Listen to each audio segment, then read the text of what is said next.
Hello, my name is Allison Berryhill, and I am on a farm north of Atlantic, Iowa. Today is Saturday, March 20th, and I am interviewing Jamie Langley from Austin, Texas, and her daughter Laura Langley from Little Rock, Arkansas, for the oral history project titled COVID-19 Teacher Poets Writing to Bridge the Distance, which will be archived by Oklahoma State University Oral History Research Program. So hello, Jamie and Laura. Hello.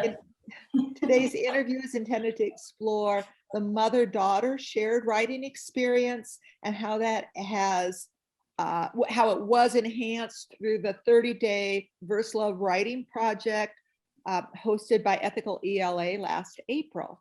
So I'd like you to begin by introducing yourself and sharing a poem that is symbolic or especially relevant to your relationship. Laura, would you like to start? Sure. As you said, I'm in Little Rock, Arkansas. I was born and raised in Austin, where my mom is, and came to Arkansas to go to college. Moved back to Austin for a few years and then came back to Arkansas and haven't left. Since being back in Arkansas, I've been teaching for the last, I guess this will be my 6th year now. And let's see, I guess since this will come up in the poem I'm about to read, I'm a little over 8 months pregnant right now. So I'll read this is a poem I wrote in December with the Open Right. The prompt was about some sort of journey. This isn't directly tied to my mother's relationship and myself, but it is a mother relationship. So I thought it would be fitting for today. All right, so we journey through this well-worn unknown territory. 20 down, 20 weeks to go. Invisible change, bone, organ, tissue, vessel. My low back creaks, cells. I should have prefaced, I'll probably cry throughout this interview. Let's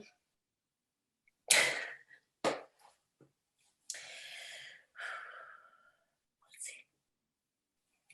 Okay, cells install new plumbing that requires tweaks. Might need a minute.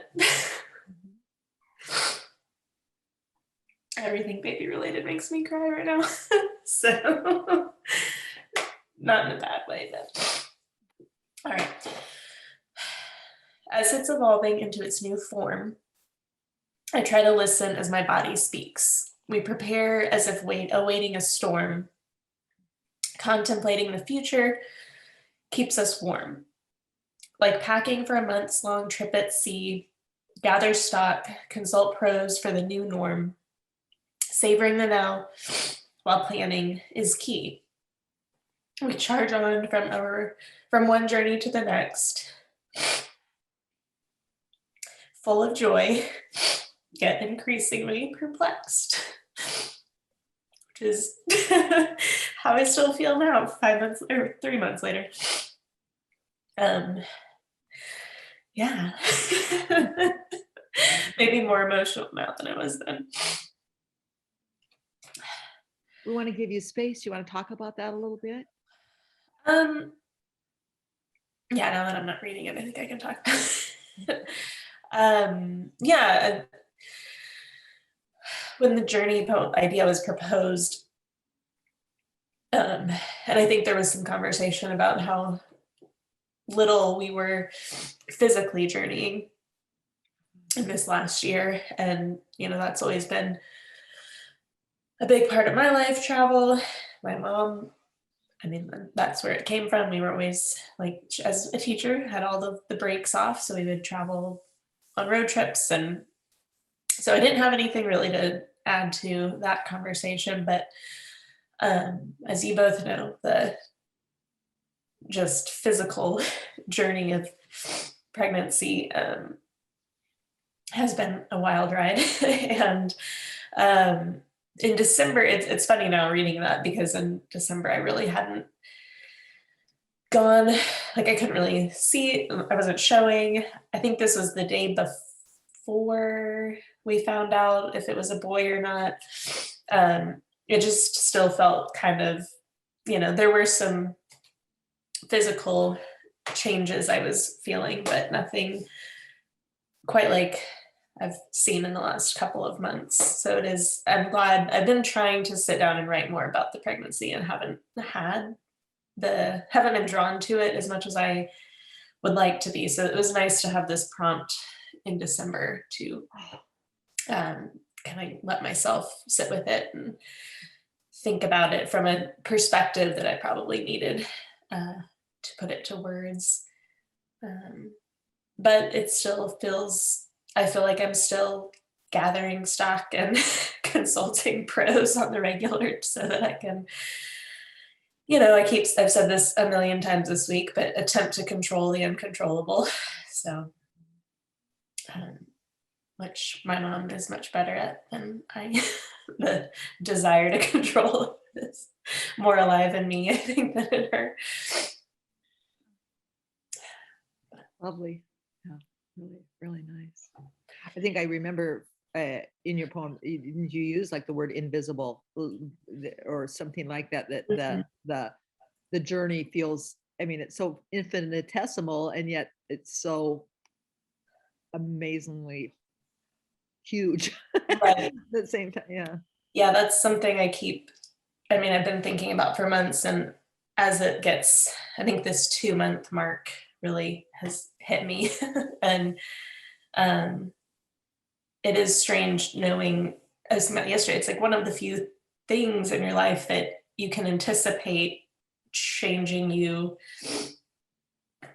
Like,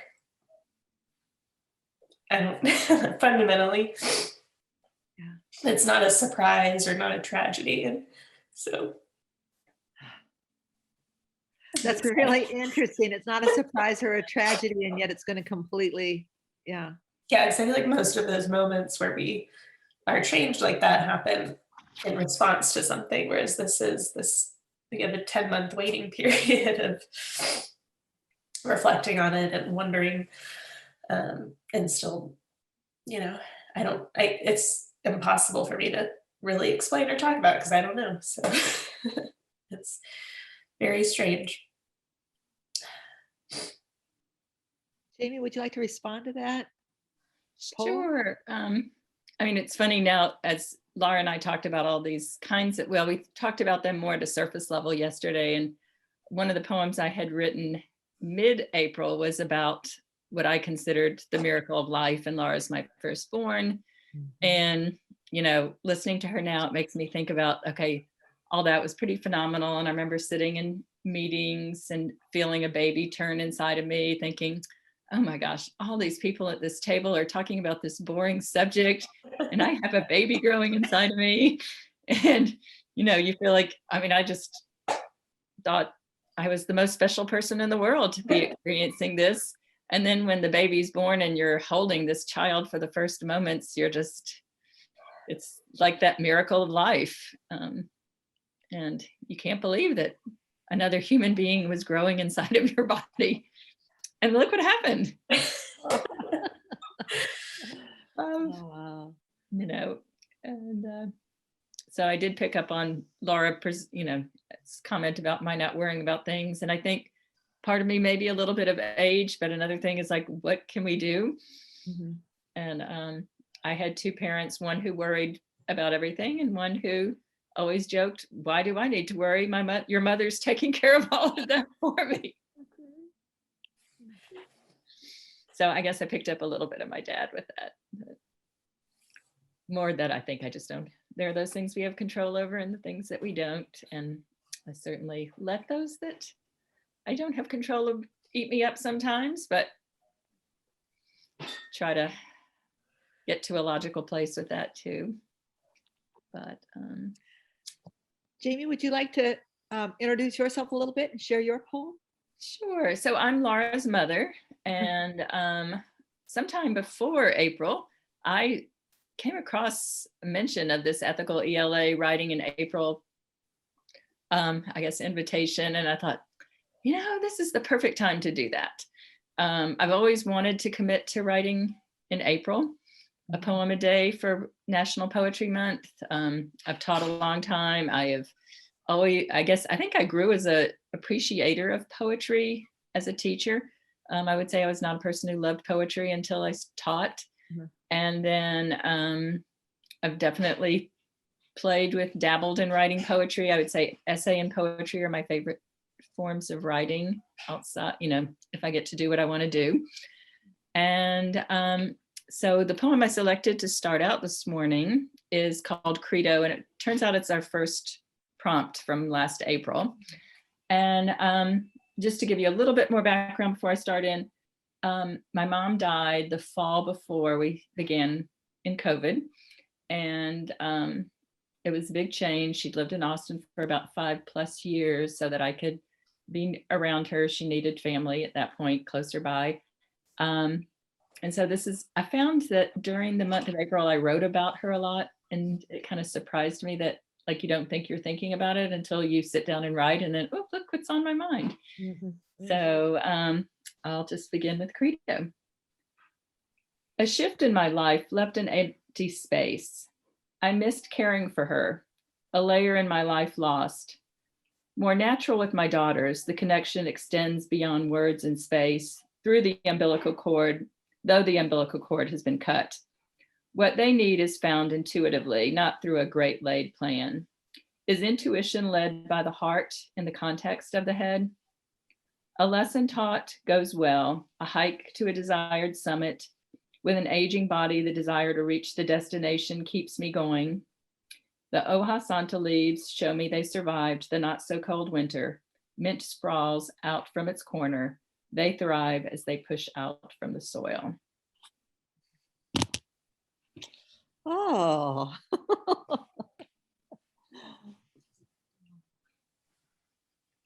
As you read that poem to us now, what are your thoughts? I think it sums up the difference between my relationship with my mom and my daughters.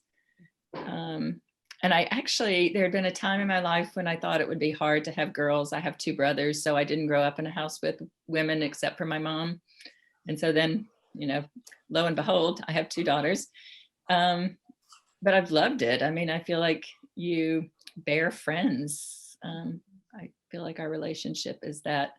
And so the word intuitive to me is a pretty accurate word for how I feel about what it is to be their mom. And I guess to me, the ending it with the plants was just part of that growth. And I do feel, that I grew from my mom and they grew from me, and these little green things popping up in the garden or more of that growth. Really nice.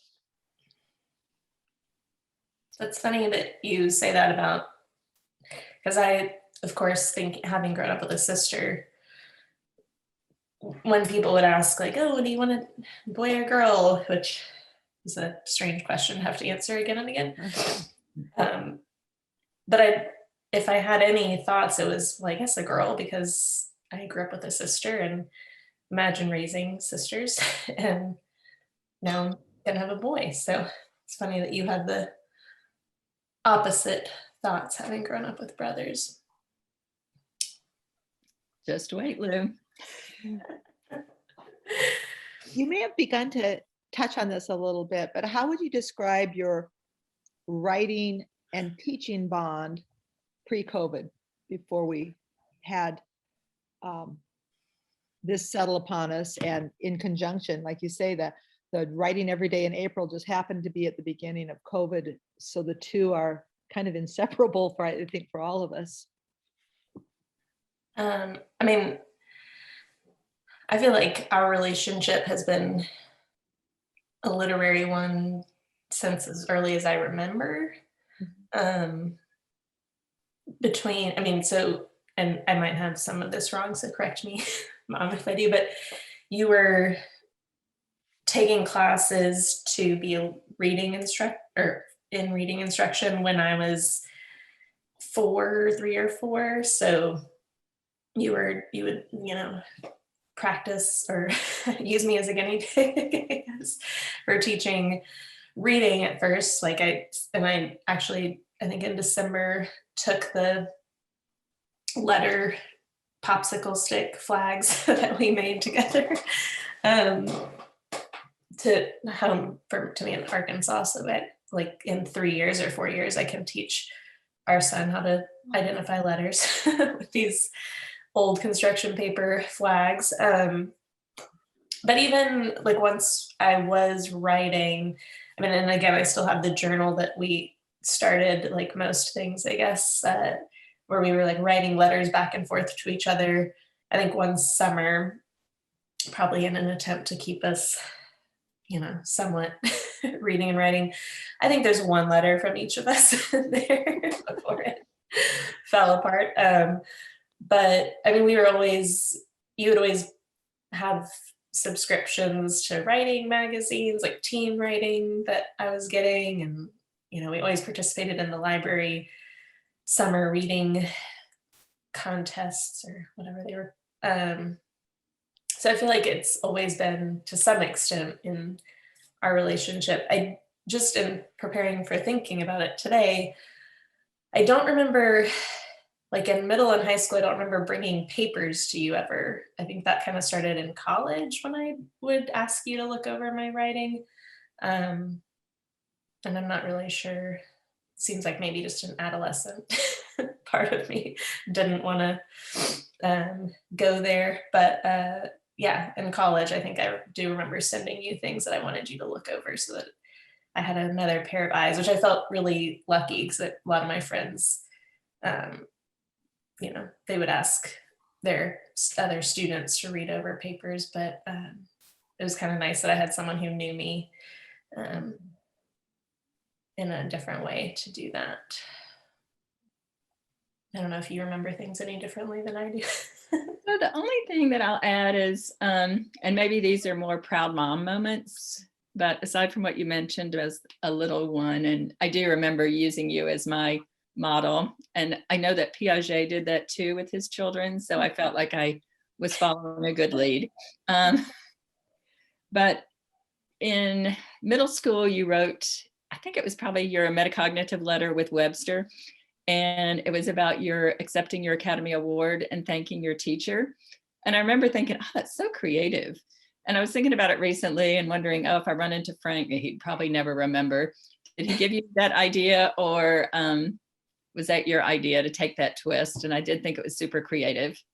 And then later in high school, and I think it was your Hamlet paper that you wrote comparing it to failures of the government, and it was right after Katrina.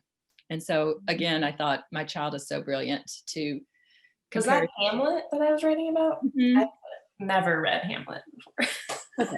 Well, you had that girl, not Miss Adamson, I can't remember who your senior teacher was, but I knew her through National Board, and she was a great teacher. And so I, again, am attributing, God, is she getting y'all to see government failures? And anyway, but I actually showed it to Frank and to Sarah Wagner, I was working in the school where Laura had gone to middle school. And so I was so proud of what she had written. I thought her former teachers would also be equally proud of her. And well, I mean, better than some dud thing that she's not making it at LASA, guys. So Laura, did you know you were going to be a teacher from early on, or when did you make that decision? No, I never considered it throughout. And so, I mean, I think when I was in kindergarten, you took the job at my elementary school mid-year, filling in for a 5th grade teacher who was sick, which turned into a permanent position. So my entire elementary school, my mom was a teacher there. I never had her, but when I think it must have been in 4th grade, I was in the other 4th grade teacher's class. And then I went on to middle school. You didn't start teaching there till I was gone though, right? Right. Okay, so I went to Keeling for middle school. I think when I was in high school, she moved over to the middle school, which Rachel was there then? So Rachel, my younger sister, had her for 6th grade and then was in middle school with her at the same school. I kind of dodged it. I always thought it would be weird to have your mom as your teacher. But I mean, it's funny now, especially as a teacher, how often as a middle and high school student, especially, she would ask me like, well, what do you think about planning this thing, and what are your thoughts on it? And I was like, mom, like I already, go to school 8 hours a day and do my homework. Like, I don't know, I don't care. And now I call her regularly to do that. And then if we're around my sister or Nate, my husband, they're like, oh, like, do y'all talk about anything else other than teaching? But yeah, so I was actually a baker after, kind of was doing everything after college. But when I finally found one thing, I baked for 5 years. And in that time I moved back to Little Rock and thinking I would get involved with maybe a more farm to table world here. And that was not as burgeoning as I'd hoped. And one week I was really sick and, taking time off from a minimum wage job where I didn't have any benefits was a good kind of wake up call that I was 26 or 7 and probably needed to pursue something that would be a little more stable.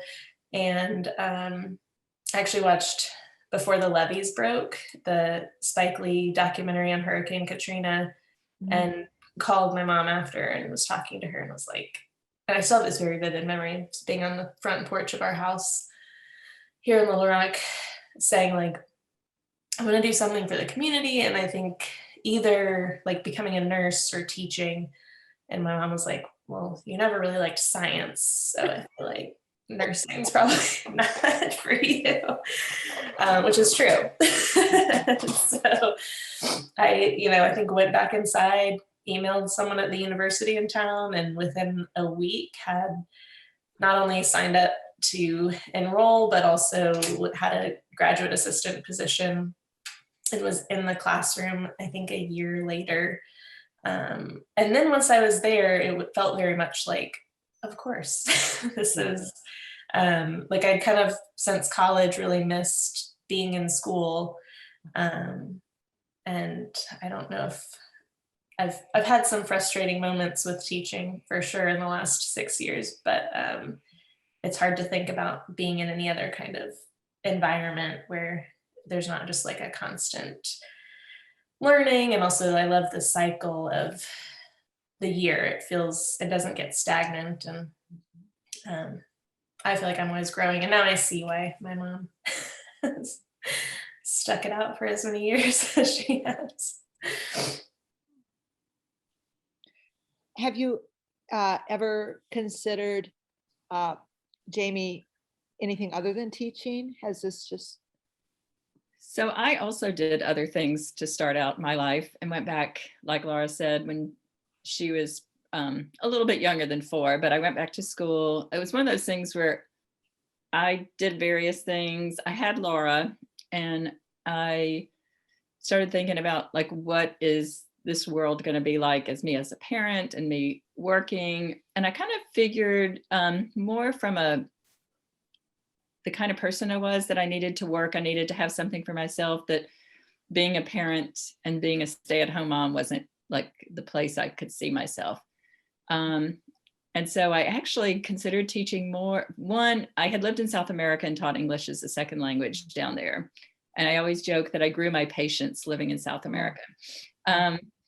But aside from that, also the schedule of teaching is just pretty perfect as a parent. So started taking classes at UT just to see, is this right for me? And I had no social sciences. I'm an English and art history major. I have actually a fine arts degree, and but enjoyed the social sciences. Taking classes at 30 is so different than it is at 20. And, and you have purpose, so you can kind of see why I'm taking these classes, and it just was working for me. And felt like the opportunity to teach a child to read was going to be the most miraculous. I mean, I loved it with my own two, seeing them all of a sudden make sense of print on a page and being able to read through it and tell stories. So it was great. And that's kind of where I started with getting a reading specialization at UT. And so when Laura was in kindergarten, I was doing my student teaching. And then lucky for me, after subbing a lot, I did get a job at the school in our neighborhood where my girls were in school. And, you know, you kind of weigh that, is it a good thing or a bad thing? And it just seemed like the number of reasons for it being a good thing, you know, what certainly outweighed any negatives. I was a Girl Scout leader and often had both troops at the same time. And I had a friend who we merged the two girls age groups, and that worked fine. And other than being considered a little snooty, because sometimes I said no to girls because, you know, as a teacher and a Girl Scout troop leader, you have limits. And you can't accept 30 students into your Girl Scout troop. But it was great being a teacher and a mom and being a part of that life. And just, I feel like being there for those moments that other parents aren't there for in schools, like passing your kid in the hall, or I could make every program. Whether or not it was dragging my fourth graders along with us to see the kindergartners perform, or else just getting a friend who was off that period, watch my class so I could be there, and be there for all the field trips and those kinds of things. Laura had a really cool experience somewhere in fourth or fifth grade, and she was performing at UT's Bass Concert Hall, which is this amazing stage and theater at the University of Texas. And like, to me, the excitement of my kid on that stage was, you know, amazing. And like, I was backstage that afternoon with the kids, getting them ready. And I think those kinds of burlap sacks we're wearing. Oh, Lou. Well, it's funny hearing you talk about that too. I think that was one thing that made the transition to teaching easier for me. Not that it was easy, but having grown up in a school, like, I mean, because we were there during the summer, on weekends, and, you know, after school, sometimes for hours, sometimes forgotten that we were there, left behind. And we, like, you know, Rachel and I especially, but if I had a friend stay with me too, we would just, like, you know, roam the halls and get like an inside look at what a school is without the normal energy of students being there. And I mean, I guess also going over in the summertime, we'd go with you to different schools for your different professional developments and hang out in all these random libraries.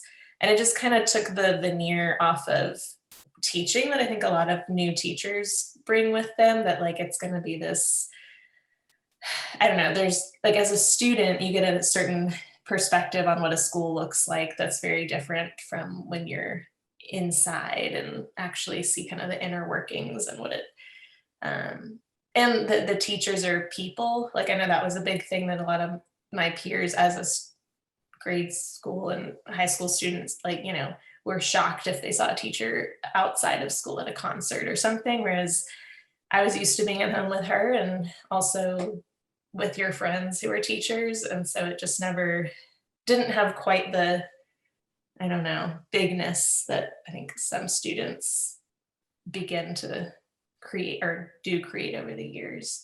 Seemed more accessible and realistic.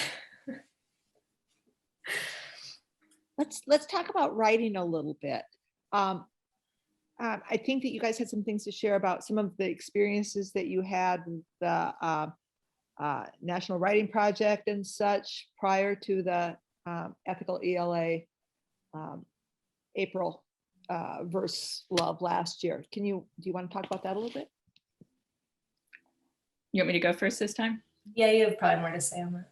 So I had been a part of a different writing project in Austin for a while, and then funding from the district cut it off, and then heard about UT's National Writing Project chapter. And at the time I was teaching where I am now, but I was still new to it. And I had a couple of new teachers. I'm department chair, And so I thought, well, I wouldn't mind doing National Writing Project this summer, and mentioned it to another colleague who had done this other writing project with me. And then our new high school teacher, because we were just growing to the level of high school, was like, well, do you mind if I join you? And I thought, oh, great. This is in my mind, perfect way to indoctrinate another teacher into writing project. And so we did the 3 weeks together. And if you've ever done it, it's great. It's so immersive. The professor at UT who was leading it at the time is amazing. He was one of these people who from time to time when I had workshops, and I'll just say his name, Randy Bomer. He was amazing. And I thought if I ever go back to graduate school, it's going to be because of Randy Bomer. He's at UNT now. So if you ever send students that way for education, he's a reason to do it. But we just had a really rich summer of it. I would say it was definitely foundational for building my department. I remember we got to go see Nancy Atwell soon after at a conference in Houston. And those were sort of these strong moments in developing a department at my school. And so I'll lead into Laura. A couple of summers ago, I think she had the opportunity in Arkansas. Yeah, I think it was just after my first full year of teaching, I also took over a teacher's position mid-year. But I'd had a year and a half under my belt. And I'm so glad the opportunity came up. I feel like that definitely kind of drived with my general philosophy for teaching that I was bringing to the table. But as everyone who teaches knows, that gets, bashed away by everything that we're asked to do. So it was kind of nice to have, ours was just 2 weeks, but that immersive experience with other like-minded teachers. And I've felt the same way about the professor from UALR who led it. I have wanted to go back to school just so I could take his classes. And he's also just been great at sharing opportunities since then of different writing for social justice opportunity, like professional development opportunities. And it was the first time I ever cried in front of an audience reading a poem was our final day together. It was just a good, I still go back to that notebook where I have all my notes. I remember all the lessons we did, but just it kind of helps me to look at those to remind myself of, what I want to be as a teacher and or I guess who I want to be and the best practices for teaching. And it's great because it's such a stripped down method of teaching and of just being a person who's helping anyone else learn anything. But I definitely see that in the ethical ELA approach too. That was something I really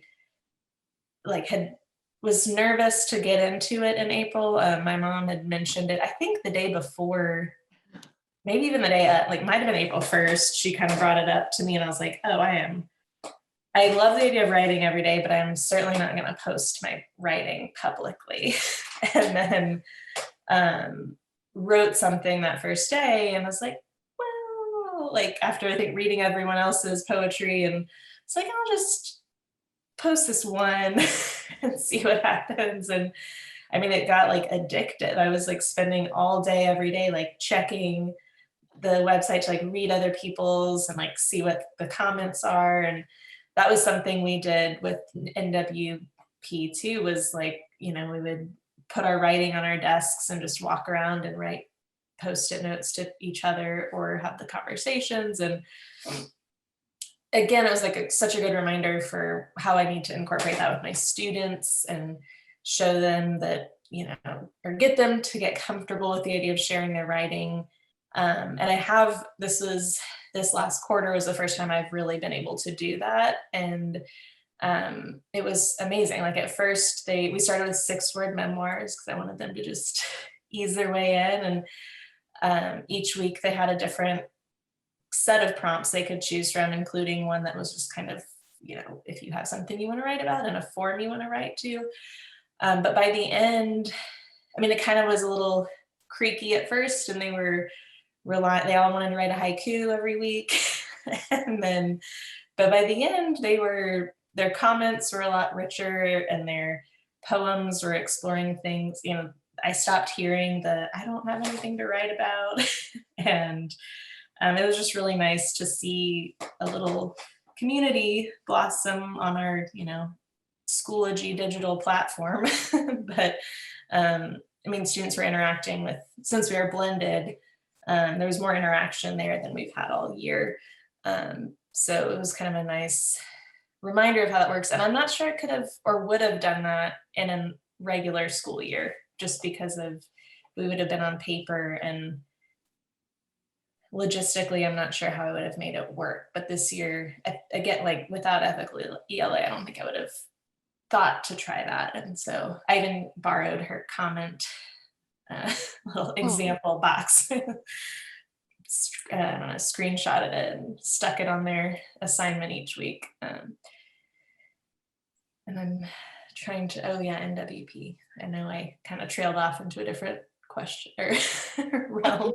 I'm curious to know, because I too come from NWP or IWP, Iowa Writing Project here. I wonder how many of us participate in the monthly challenge, have some of that in our histories. We certainly have it in our teaching mindset, to put yourself out there, the vulnerability to actually be the writer that experience writing from the writing end, not just the teaching end, to infuse our teaching. So I'm curious about that. It'd be interesting to know, but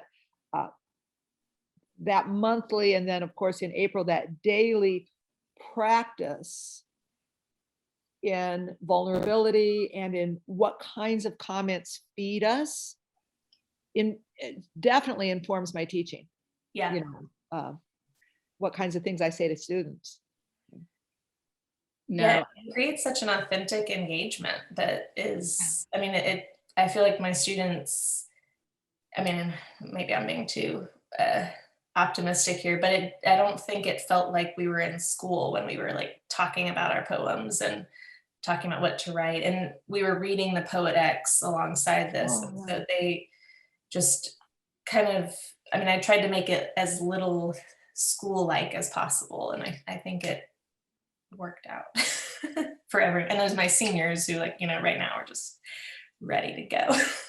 But Mom, you're saying something? Yeah, I was going to say, I also use Sarah's questions from Ethical ELA because my students all keep blogs, and like all of their writing gets posted to a blog, which I teach juniors in particular. I feel like to have a place where the writing you collect and produce through a year is collected in one location, and we use it for all of high school students, but to have it attached to an email address that's not a school one. So every time a paper is turned in, I actually, rather than turning it in before you come to class, I actually have time, like, okay, go to your blog post, set it up, post your writing, and then either give them different ways to find 3 different people in the class that you have to read their writing and give them comments. And so I've started using those questions this year. And as a writer, what I do, when I get positive feedback on my writing, I usually go back in and I underline those places that people pointed out to me that they liked. Oh. And I always say that to them, to do that, because if you go back and revise, that's something to hold on to. Obviously, it stood out to somebody. That must be, some indication of good writing or something of quality. And I guess we all need a little bit of light shined on the positives of our writing, and not just the have you thought about.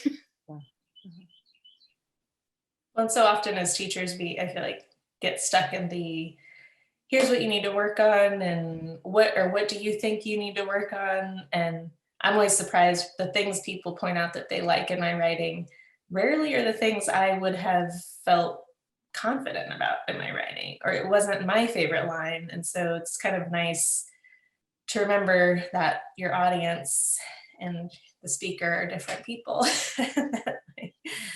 that it's important to listen to those audience members when you're crafting your writing. or at least think about them. Yeah, I think that if we had different kinds of responses in ethical ELA, it could be very uninviting. Yeah.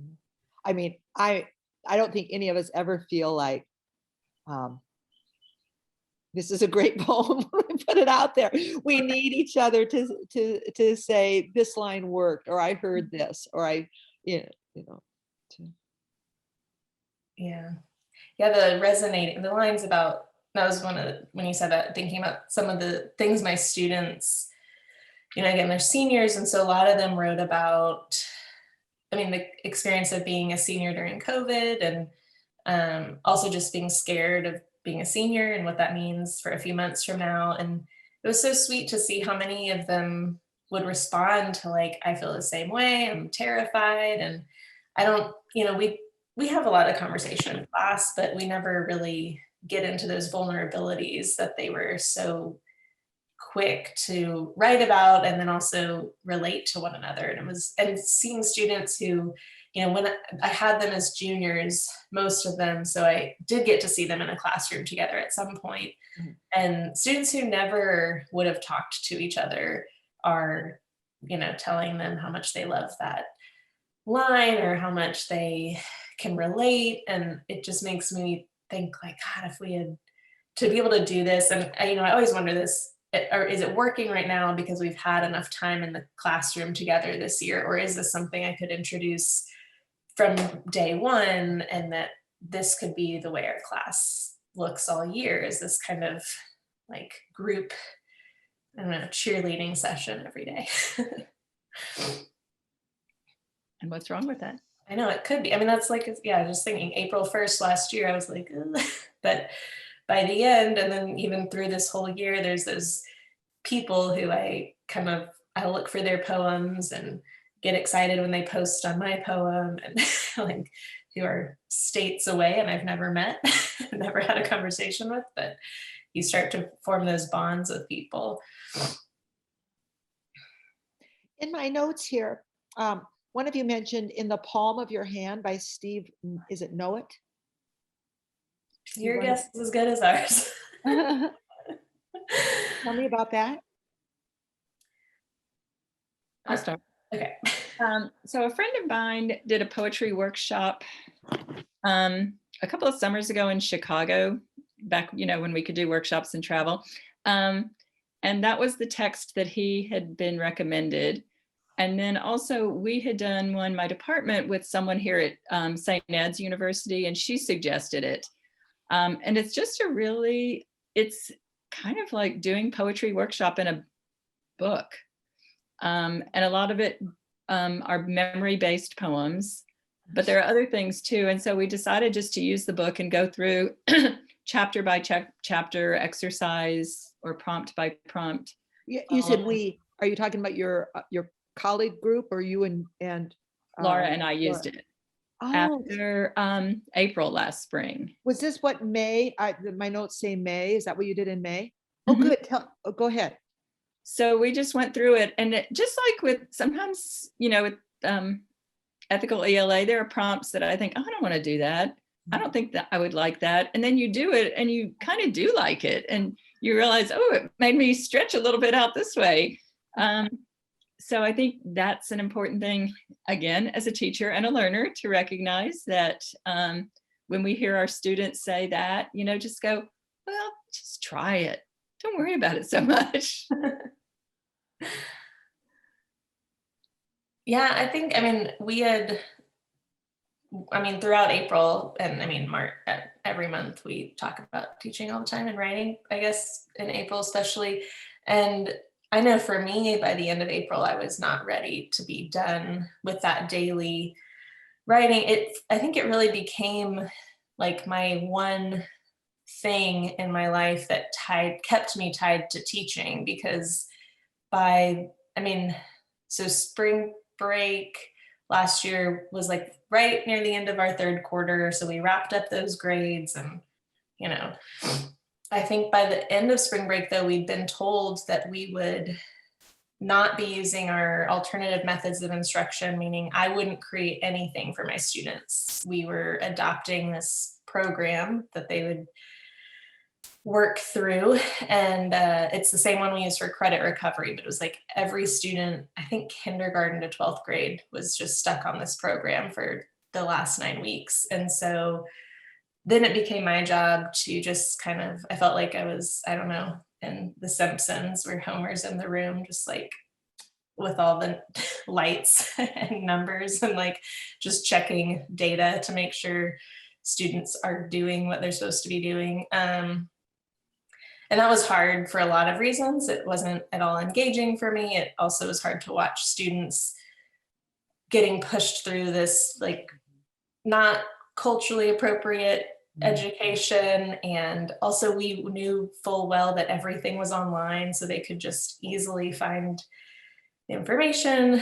It was frustrating. And I know that, district had to make a quick decision, but I know like my mom got to continue teaching, which I was prepared. I spent, I think, most of spring break excited for that opportunity to try something new as a teacher, and then just got pushed anyway. So that was all frustrating. So Ethical ELA really offered like a kind of professional development, but also personal development, I guess, to be able to sit and write.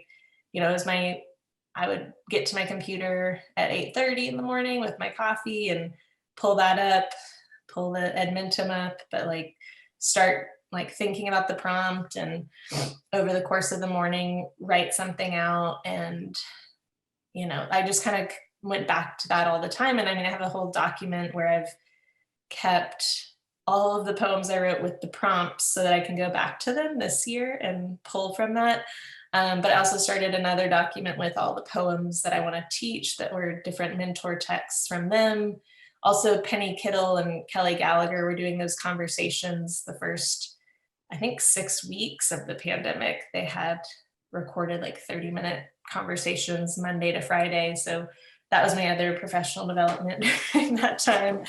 But it's like the only thing that kept me thinking about teaching, really, and how to be a teacher and what I wanted to teach. And yeah, like you were saying, Mom, that we need those reminders of like, just because we don't want to do it doesn't mean it's not going to push us as a learner and be, the broccoli that we need or whatever. So I think when May started getting closer, I was like, I don't want to quit doing this. I need something. I've got a whole nother month of school to get through. And so that became a good way. It certainly didn't have the same luster that the community did with the, comments, but we did set up, I think, every week we had our daily prompts, but then every week we'd try to pick a poem to workshop. So we would like write I'm trying to figure out if this line works, or what do you think about this? And so we'd give each other feedback on those poems. And I think the intention was to keep doing it through the summer. And I guess you brought this up yesterday. I hadn't thought about it. The end of May was when George Floyd was murdered. And I think we suddenly shifted gears from poetry writing to how to teach next year with, and that when it first happened, we hadn't even seen the summer yet. So that was kind of an ever evolving what to talk about in 2020, 2021 school year between the pandemic and the civil rights movement that had been reignited. So I think that took precedent pretty quickly. I know I started reading books more geared toward that and less focused on poetry, but it was still good to have those open rights to come back to. And yeah. So that shared reading and writing of In the Palm of Your Hand was just the two of you. Was anyone else involved in it? Just your. Yes. It's a great book. Yeah, I'll throw it in my Amazon cart. Yeah. Yeah, I think I looked it up yesterday to get his name, and it's like $4 on Amazon. So, but it's got I mean, every chapter has mentor texts and at least, I don't know, 6 or 7 poetry prompts, and they're kind of divided up thematically. Yeah, it's a very hands-on. I think it's intended just for a writer, but it's great for teaching.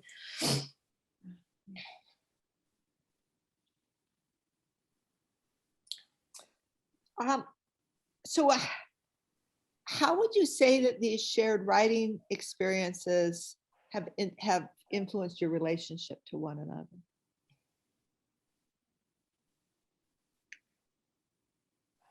I know when I read Laura's, I'm always really impressed with her word choice. I feel like that's something when I sit down and look at your poetry, I'm like, oh my God, that's such a cool way to use that word. Or I didn't know you knew that word. Or I don't know why. That's a place that I always think about with you and what you're writing is your use of diction. And I know that's a funny thing. Often. Sometimes you find the right word. Notice that. So and of course, I'm glad that you're doing this and involved. And, you know, just like Laura said, when they were little and I would ask them for help or ideas or a sounding board for teaching ideas and they, you know, grumbled about it. I definitely laugh to myself when Laura calls me for help. Yeah. I know that as a poet coming to the page in ethical ELA, sometimes I'll start writing and I'll get to a place where I might want to pull back, can't go there, don't want to say that publicly, this kind of thing. And I certainly have written things that I wouldn't want to show my mother. Have you ever felt like you wanted to write things that you wouldn't want the other to read? I've thought that before, and then I think, well, I'm about to put this on the internet where all of these strangers are going to see it. And so then I just do it. And I think too, the few times there's been something like that, it's not a secret that my mom didn't know about. It's more like maybe my perspective on something that we haven't talked about explicitly, which, like, you know, even in this conversation now, like, it's, and what I think I like about the interview format so much is it forces, or it creates space, I shouldn't say force, to like share things that, you know, we've talked about this so many times and this little details never come out before. And so I kind of think of that with the poems I've written that maybe are, you know, about the horrible high school boyfriend that like she knew, but we maybe didn't talk about it. So, which is why I always say I like Nate so much. Yeah, me too. So maybe more it's invited cracks. Yeah. To open up to each other. Yeah, I think so. I don't know if you feel that way, Mom. Yeah. So, I mean, yeah, and I don't know that I have any secrets in my own life that I haven't shared with you. Right. So I don't know if there's anything that you've missed. But for you, I mean, I feel like I've known, and I mean, just one of those things sometimes, you know, just like kids don't want to have to think about their parents' sex lives. Parents don't want to think about their kids' sex lives either. And, you know, I remember when I realized that, just, you know, kind of like, oh, wow. But, you know, you acknowledge that that happens. So you just don't have to think about it. That's not the poetry I write either. I know, but that's my analogy. Yeah, right. Yeah. That's, hey, I'm wondering, are there any poems or lines that stand out to you that when you read from each other, you saw the other person in a new way or a light that? I think a lot of the poems that you write, Mom, about your like the childhood moments are things that if I've heard that story, it's been, told as narrative. And so to see it as a poem is really different. I mean, I think was it last week that we had? Yeah, Yeah. the open rate. And you had this story, and I think I was joking. Well, yeah, was it you were driving, or your dad was driving out to the beach, and like for some reason, like every story you tell about your younger brother when you were a kid, and he was what, 6 years younger, or like he is crying in all of them. Like earlier, it seemed like when I was younger, the stories were because you were causing him to cry. But like more recently, in a couple that you've told, it's just like and I think, yeah, when I was talking to you about the interview about religion that I did the other day, that he was crying in that story too. And so just kind of, anyway, get some details I wouldn't have known, but also see those stories from a more like, trying to, like, obviously when you tell the story, it's from your point of view, but it feels more like, I don't know, almost a movie that I get to watch when it's a poem, that I'm kind of in that moment with you instead of hearing you reflect on it, which is cool. Because I don't know, we didn't see, I mean, we saw your parents once a year, twice a year-ish. So I feel like I get to learn more about them with those poems. And I would say for you, I just think I always, and it's not that I'm not aware that you're a sensitive person, but your poetry clearly reflects that. And so that's, what I always see is how sensitive Laura is. I'm shocked to hear you say that you don't think of me as sensitive. No, I mean, I always do think of you as sensitive. I actually, if I were going to go into where you and your sister have chafing spots in your relationship, I think, and it's not that she's not sensitive either. It's just y'all are sensitive in different places. And yeah, so, it's all part of a dynamic. And so with reading a poem, I guess you kind of settle into that space with it and see it. And in some ways it's a little bit more momentary just because the poem ends, as opposed to in life that sensitivity seeps out a little bit. But the poem invites you to be right there with it, as opposed to, I mean, don't you just feel like it just brings you in its brevity and in its sounds and condensation in a way that the rest of life doesn't let us do. So, and you can't get distracted by whatever the sensitivity's symptoms take away from that moment, maybe. Neat. And it's just we've grown up and we've learned not to interact with that space too much. That's true. That's true.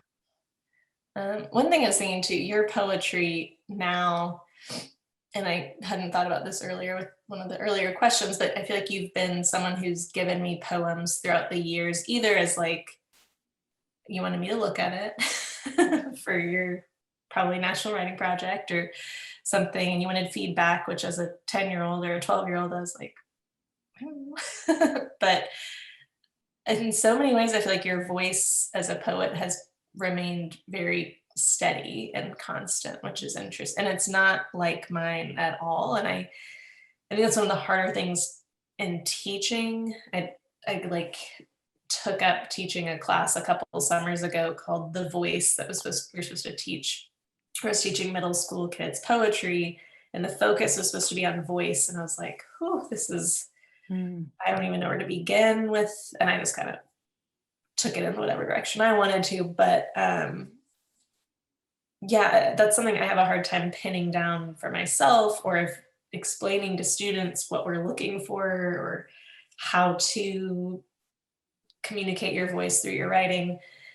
And yours has always been, I think, really steady, and also bleeds into the way you send text messages, which can be difficult to understand. But in poetry, it works. And maybe is that stripped down, like lack of all of the emotions I am always exuding. You're more even keeled. So you're suggesting that if I were to see 10 poems without your names attached, I would get a sense of that this one was not written by. I think so. I think so. I have I'm a lot wordier too, I think. I think you're better at like being concise and creating, like I have a hard time. I was looking at a couple of mine yesterday that were less wordy, and I was like, I don't even know what I'm talking about. Like, a list of words. I don't think that was the intention. We talked a little bit about how ethical ELA community has influenced your teaching, but I see here that we have some notes on how being part of the community, I like this wording, supports the compassionate arm of teaching. And maybe you can also reflect on how this then impacts your awareness and teaching of social injustice. You want me to go first? What's your question? So I honestly feel like a lot of times the prompts push us in that space.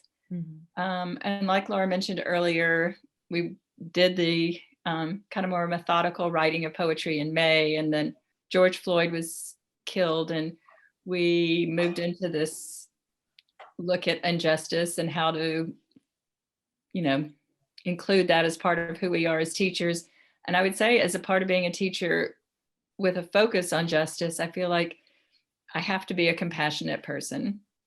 I have to love my students. And I felt like those were two pieces I wanted to include as I moved forward in the coming year. And so as I looked at the prompts, and maybe I was just looking at it through those lenses each month, I felt like it was my opportunity to reflect on this world we were living in. And, it's been a hard week looking at the killings in Atlanta this week. And I am somebody who's moved by those events in the world I live in. And I sometimes think that I'm kind of either handicapped by them for 72 hours initially after they happen, or I'm just obsessed and consumed by it, but I can't kind of move past it sometimes.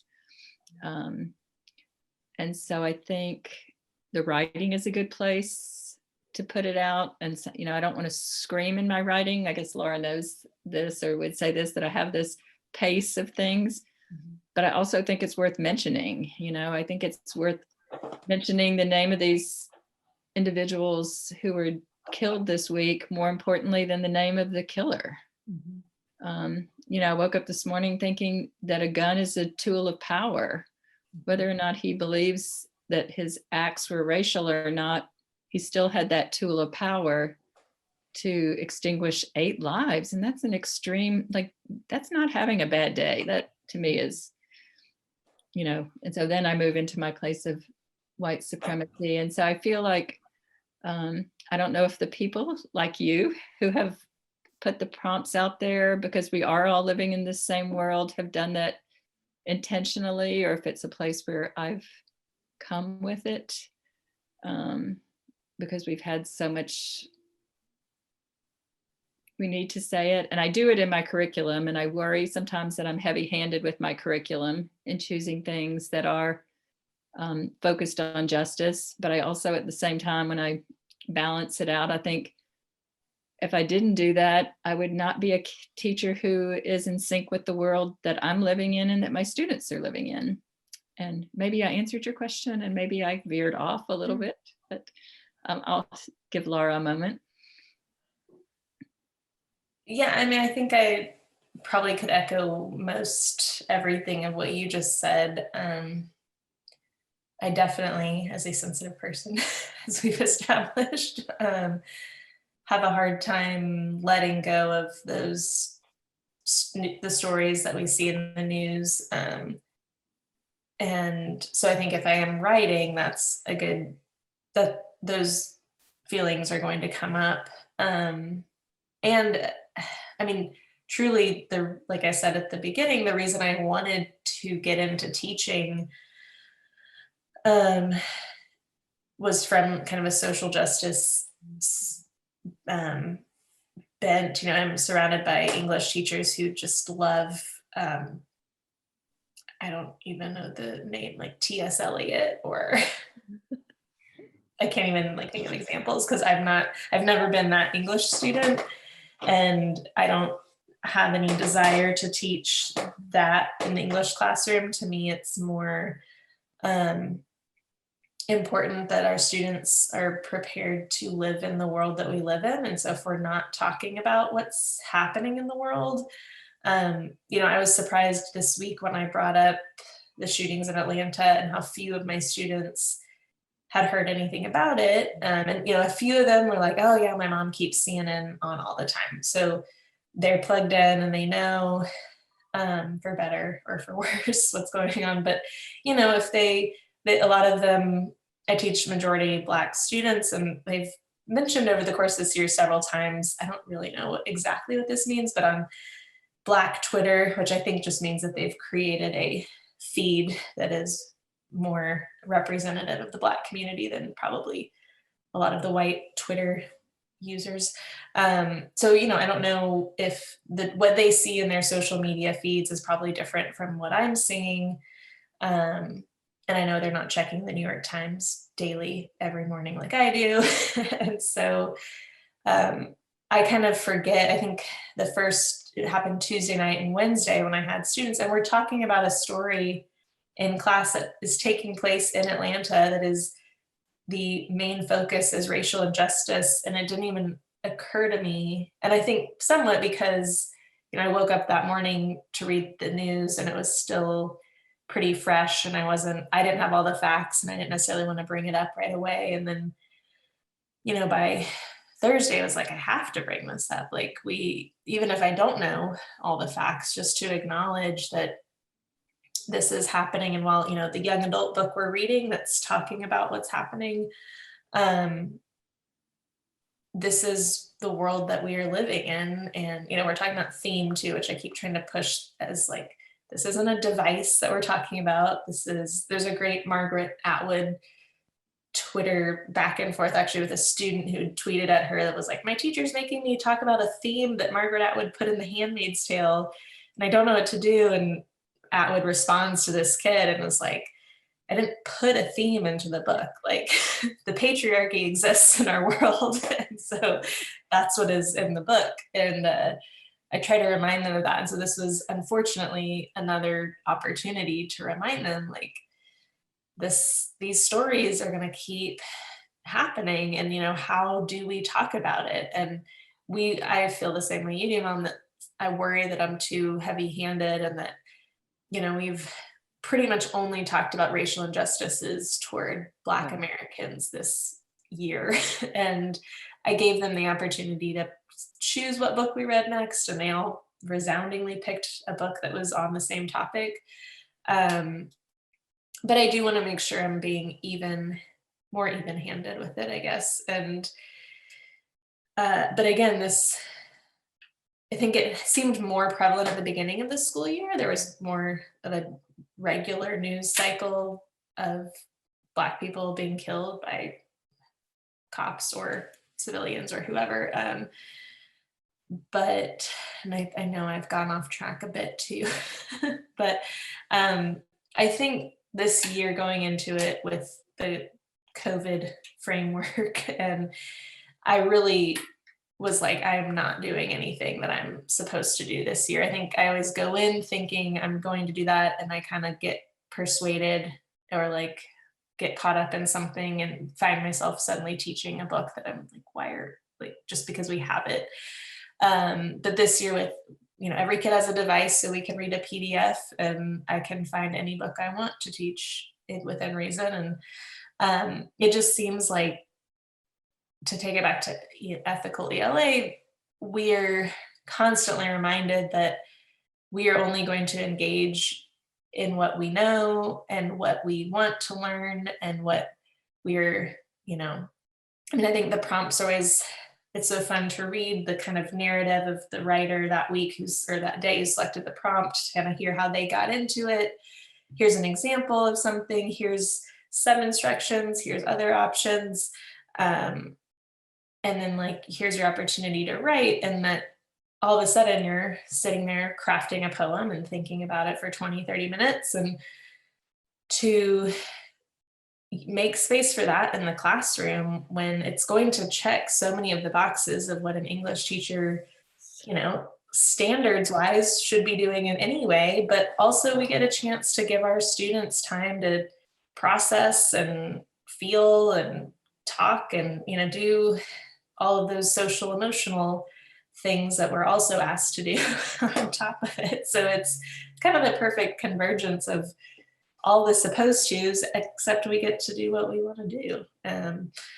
And yeah, I think the poetry personal essays occasionally can create some space for compassion, for sure, especially if a student's sharing something difficult. But I think poetry, you just get there so much faster with students. And like in a class period, you've got kids sharing things that you might not have heard from them until 6 weeks into the process paper that you're working on with them. So, I have found too that those using a model from the original poet followed by a model, I usually use my own, what I have done, and then ask there. It's like this little stepping stone that I get very little resistance to kids, where I before I use that, when you just throw out, you're gonna write a poem, a lot more resistance than showing a model that you might choose to mimic certain parts of it, and then see how somebody else chose different parts and what you might choose to do. It's just like a invitation that, like you say, gets them there so much faster. Right. And that's, in this year, I've used several of my poems that I wrote over the summer. But if I do write a poem during the school year, I know I'm thinking while I'm writing, like, of my students as my audience. And so that helps too, to kind of, create. And most of the mentor texts I'm working from are not, romantic poets from hundreds of years ago. They're modern, so they are accessible. But I do think, it helps if I can kind of, like you said, show them, like, you don't necessarily have to keep the rhythm of the lines. You can just borrow the rhyme scheme, or you can just borrow enjambment, or, it's kind of a pick and choose. And I do think it's less intimidating for them. And they never tell me this, but I like to think that by me sharing those pieces of myself with them, they feel more at ease or more invited to share that with me. And so that, I like to think that helps anyway. Well, we've been visiting now for probably an hour and a half. And I'm going to ask you to share a poem as we close, but before we do that, are there some things that you wanted to talk about that we haven't had a chance to touch on yet?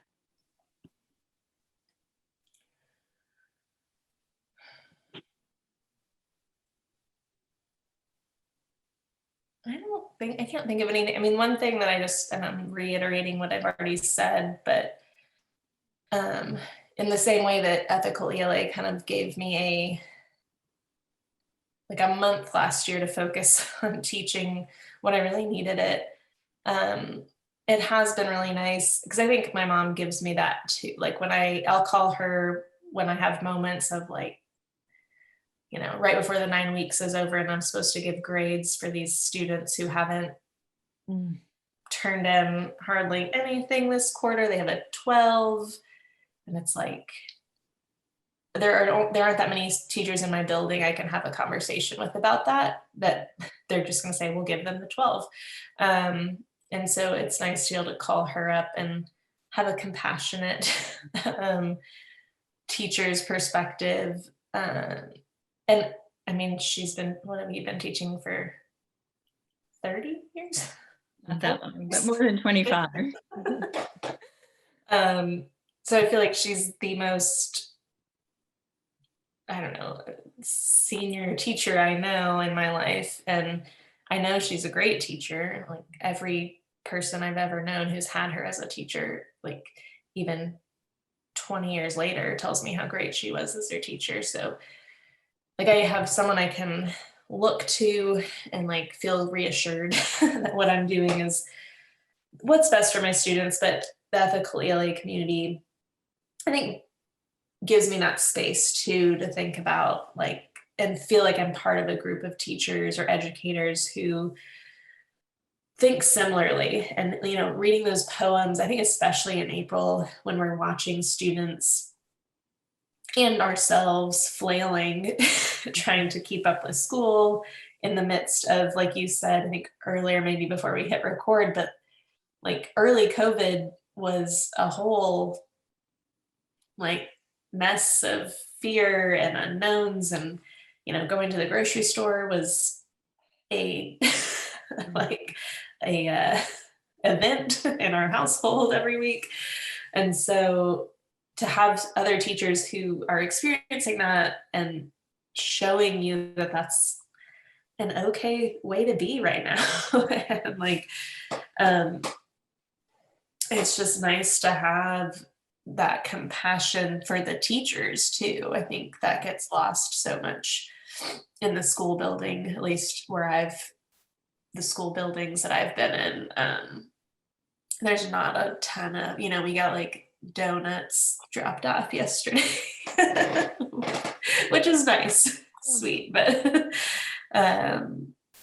it makes me feel more connected. And I think too, last year around that time when you were very disconnected and the only people we ever saw were our neighbors out the window, and suddenly my world had kind of expanded with all of these people who can relate and who are surviving just like we are, and also knowing the same struggles that I am. Yeah, so it has been kind of a nice, comfortable, cozy place to return to every month, which has been so nice.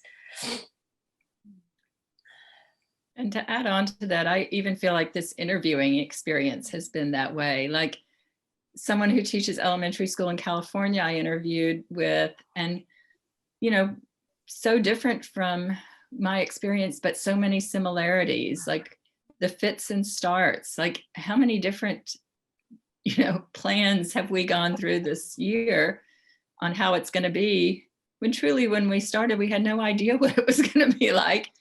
And, we've all kind of trusted, and I guess maybe remembered we were teachers and remembered they're just kids and they're looking to us. And even if we have to pretend, we pretend. And I think the only moment this year when I was brutally honest was after January 6th. And I came back to class and, I just looked at my students and I said, I don't know how I feel about this. Because I usually start out my year as a junior year AP Lang teacher, and with the APUSH teacher that public school is a part of our democracy and it's something I believe in.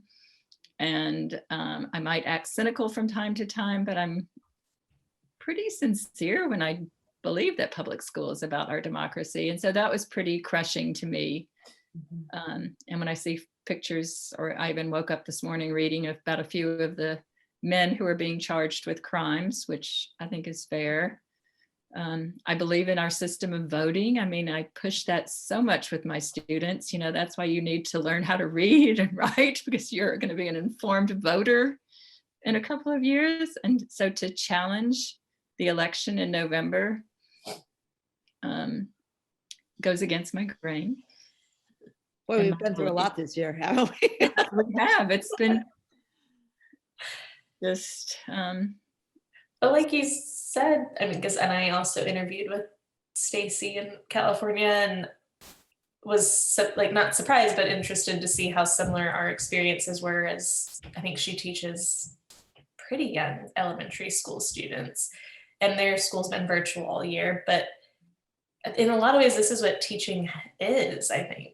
It's like this barrage of obstacles that like you have your philosophy of what you want to do in your classroom, and then the rest of the world seems to be working against that. And you are just always changing lanes and gears and trying new things. And like, it's in a way, I think a lot of us were pretty well prepared for it, despite, I mean, when I look back on this year, yeah, it was tough, but I don't even know if it was as tough as my first year teaching. And it's just, I think we've gotten so used to having interruptions and people, or at least in our, I don't know, my district's pretty tumultuous and has been since I started, but it's not, I mean, I think too, a lot of us come to this job because it's not the same every day, and change is and sometimes welcome. This year, yeah, I don't need another week of, well, I guess I'll throw the lesson plan out so that we can talk about the insurrection or whatever it is that occurred that week. And luckily it's been a little quieter since January, but it is also, I mean, going back to what we were talking about with giving our students what they need, they're always going to be changing, and the world's always going to be changing. And I think it is just part of this gig is being able to, I mean, that's like I said too, at the beginning of the pandemic, I was excited for the opportunity to try new things as a teacher suddenly, and that felt like it got robbed. But then this year has felt like a new opportunity for that too. And I hope that I'll keep seeing each year that way, as a new opportunity, and not, I'll just do the same thing I did last year. And I don't know if I cut you off, Mom. I feel like I did. no, it's happening. Well, I have really enjoyed listening to your conversation and the thoughtfulness and reflection that you've done here in this space. I thank you both very much. Do you have a poem that you'd like to share? And did you both write weather poems? Was that from the same prompt, or you just happened to choose? Okay, go ahead, tell about it, and then I'd love to hear the poems. So this was the August, or one of the August open rights, and the mentor text was Claudia Rankin's Weather. Claudia Rankin was actually someone my mom introduced me to, and I've, loved getting to know her over the years. And I think, I mean, this must have been the middle of August. But I did, okay, that's what it was. I was gonna say, I wrote mine a couple weeks later. I'd written one for ELA, ethical ELA, and then I wrote a second when I planned to teach it. So this one is, or I don't know if you want, I guess I'll just go ahead since I took the reins.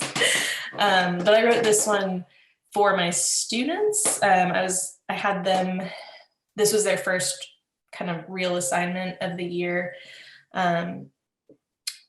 Again, like it seemed like a perfect poem to read to kind of get the conversation started about what happened over the summer, or over the spring and summer with the pandemic and George Floyd.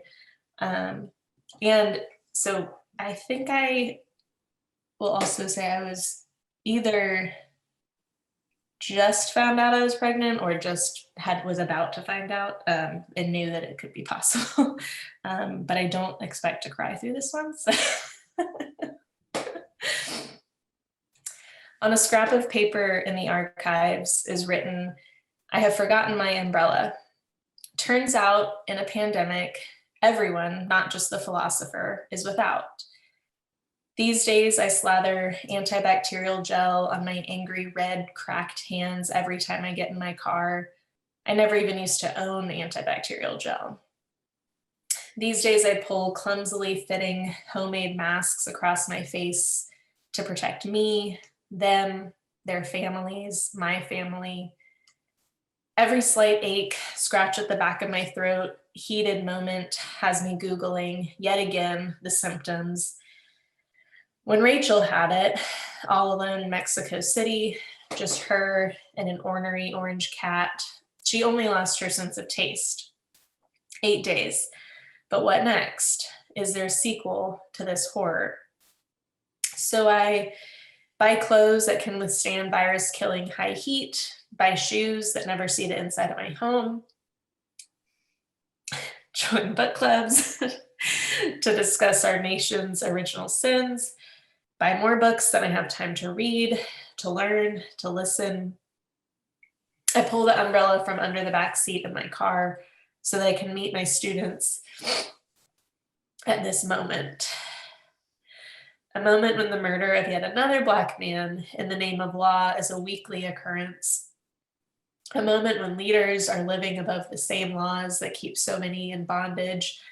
And also in this moment, I'm reminded that young folks see and breathe truth. Young folks do not tolerate what this country has passively accepted for 400 years. We will get by. We will survive. I shouldn't have said I wouldn't cry.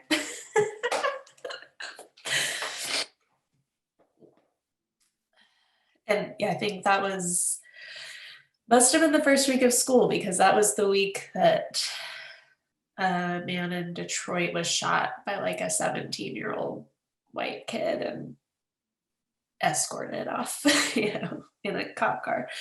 Yeah. But I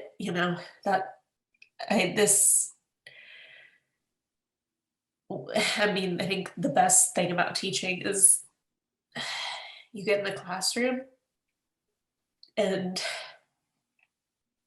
the students are just like brilliant and see through, I don't know if this is kosher, but all the bullshit of the world and speak so plainly and clearly about what is right. And that always gives me a lot of hope for, especially in those moments, to like see their raw anger and also their total intolerance for what's going on is such a nice experience for me to have, selfishly, because I know they're hurting.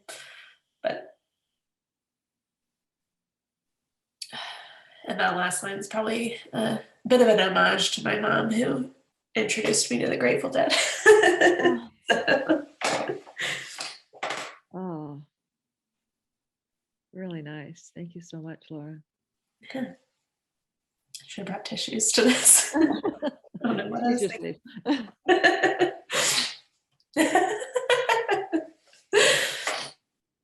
Jamie, would you like to share your weather poem? Sure. And so like Laura's, mine was written in the middle of August. My situation at the moment was we were back at school as teachers, and for some sensitive reason, our district realized we might need a couple of weeks to plan because we were getting yet a new configuration of what the year was going to start out to be, like our first 6 or 8 weeks. And so mine is also called Weather. And I'll stop explaining and begin reading. On a morning in March, I visited my classroom to gather items from my classroom. Not imagining time to be long, I watered and left my plants on the bookshelves by the windows. I discovered that during a pandemic, I can get along with fewer decisions. What to expect is clearly not the lens we are using. The structure of a calendar opens in new ways, allowing space for personalization. More for me in my life than the anticipated role of personalization in my newly forming classes. I became a practicing writer as I led my students through weekly essays preparing for an AP exam. One writer leading many writers. I moved through April losing a favorite musician, Passover for 2, and no clear vision of what might be next. What to expect is clearly not the lens we are using. Before long, it was May with traditional end of year landmarks, but without the structure of the days, of the weeks.